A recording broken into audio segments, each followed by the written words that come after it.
Bismillahirrahmanirrahim. Assalamualaikum warahmatullahi wabarakatuh. Alhamdulillah wa syukurillah. Allahumma sholli ala Sayyidina Muhammad wa ala ali Sayyidina Muhammad.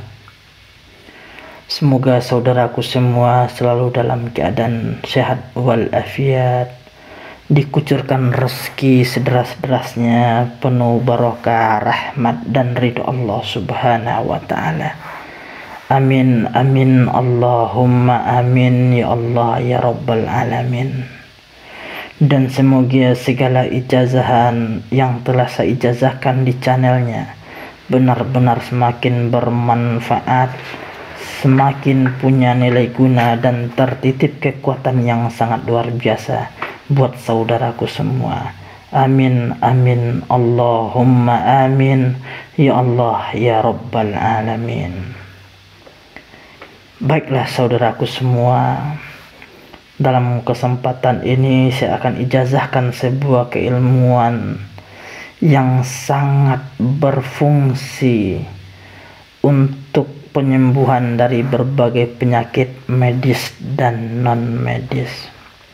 Baiklah saudaraku, mungkin saudaraku pernah bertemu dengan orang lain, sanak saudara dan siapapun yang kadang melihat sakitnya kita sudah kasihan, baik medis ataupun medis.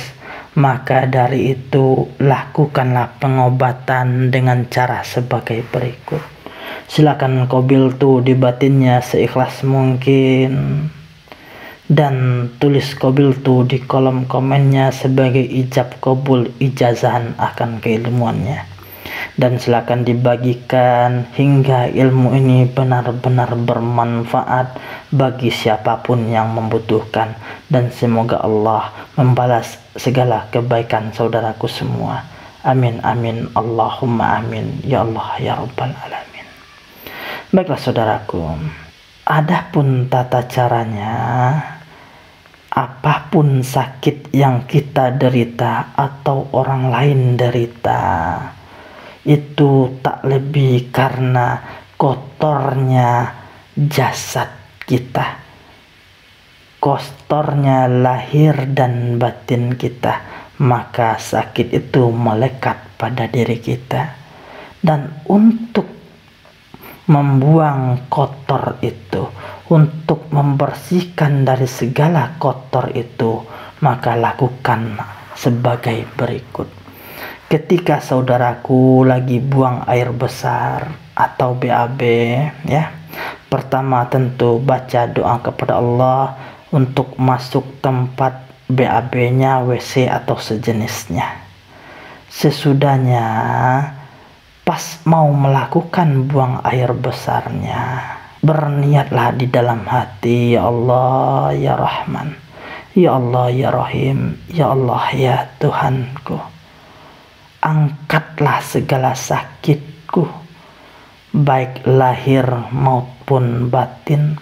Keluarkanlah segala hijab-hijab yang ada pada diriku, baik lahir ataupun batin, dengan benar-benar maksimal ya Allah.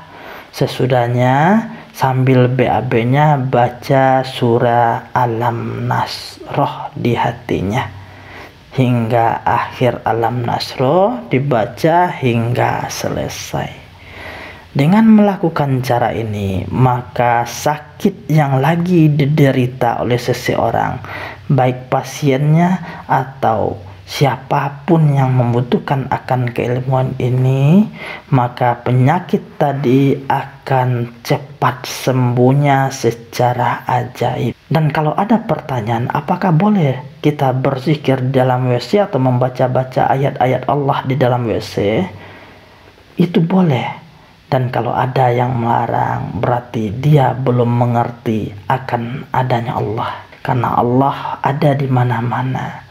Dizahirkan memang tidak dibolehkan, tapi dibaca di dalam hati, dimanapun, kapanpun, dan di saat apapun saudaraku wajib mengingat akan Allah. Salam satu batin satu jiwa. Saya Rajo Mangkuto Alam. Assalamualaikum warahmatullahi wabarakatuh.